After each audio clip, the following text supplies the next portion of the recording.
நெல்லையில் கைது செய்யப்பட்ட ஐஎஸ் தீவிரவாதி ஹாஜா மொய்தீனுக்கு பாரிஸ் தாக்குதல் சம்பவத்தில் ஈடுபட்ட தீவிரவாதிகளுடன் தொடர்பு உள்ளதாக விசாரணையில் தெரிய வந்துள்ளது. இதுகுறித்து செய்தியாளர் அரவிந்த் தரும் தகவல்களை தற்பொழுது கேட்கலாம். அரவிந்த், ஹாஜா மொய்தீனிடம் நடத்தப்பட்ட விசாரணையில வெளியாகி இருக்கிற தகவல்கள் என்னென்ன, இது குறித்து சொல்லுங்க.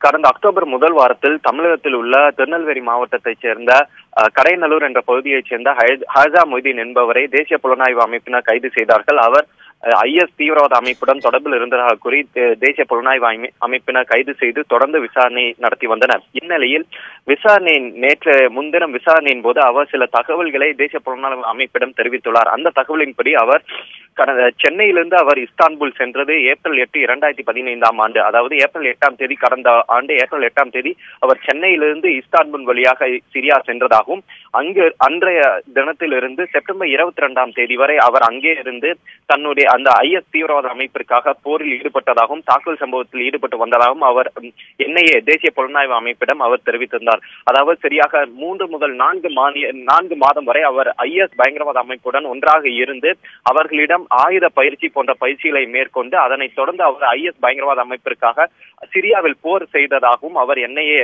அதாவது தேசிய புலனாய்வு அமைப்பிடம் தெரிவித்ததாக நமக்கு தகவல் கிடைத்துள்ளது. அதே போல அதில் முக்கிய தகவல் என்னவென்றால், இவர் அந்த ஆயுத பயிற்சி மேற்கொண்டதுக்கு இவருக்கு தலைவராக இருந்தது அப்தெல்ஹாயிட் அபாத் என்பவன் தான். இவர் யார் என்றால், பாரிஸ் தீவிரவாத தாக்குதல் சம்பவத்திற்கு மூளையாக செயல்பட்டது இந்த அப்தெல்ஹி அபாத் என்பவர் தான். இவரை பிரெஞ்சு போலீசார் அந்த தாக்குதல் சம்பவத்தை தொடர்ந்து அவரை சுட்டுக் கொண்டனர். இந்நிலையில் நம்ம ஹாஜா மொய்தீனிடம் நடத்தப்பட்ட விசாரணையின் போது அவர் தனக்கு தலைவராக செயல்பட்டது இந்த அல்பிதி அபாத் என்பவர் தான்.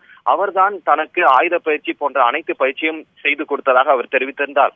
ஆனால் அதே போல பிரெஞ்சு தாக்குதல் அதாவது பாரிஸ் தாக்குதலுக்கும் தனக்கும் எந்தவித தொடர்பும் இல்லை எனவும், பாரிஸ் தாக்குதல் சம்பவம் நடைபெற்ற நவம்பர் மாதமே, ஆனால் நான் செப்டம்பர் மாதமே மீண்டும் இந்தியா திரும்பி விட்டதாகவும் அவர் என்ஐஏ அதிகாரிகளிடம் தெரிவித்துள்ளார். ஆனால் இதன் மேலும் அவரிடம் விசாரணை நடத்தினால் பல்வேறு தகவல்கள் கிடைக்கும் என தேசிய புலனாய்வு அமைப்பினர் தொடர்ந்து அவரிடம் விசாரணை நடத்தி வருகிறார்கள். தற்போது இந்தியாவிலிருந்து சுமார் 30க்கும் மேற்பட்டோர் ஐஎஸ் பயங்கரவாத அமைப்பிற்காக சிரியா மற்றும் ஈராக்கில் போர் செய்துள்ளார்கள்.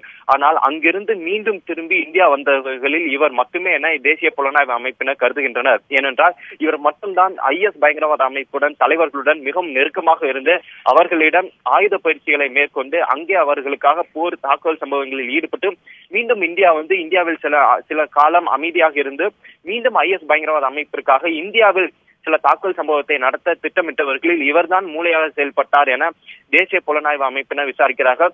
ஆகவே தற்போது பாரிஸ்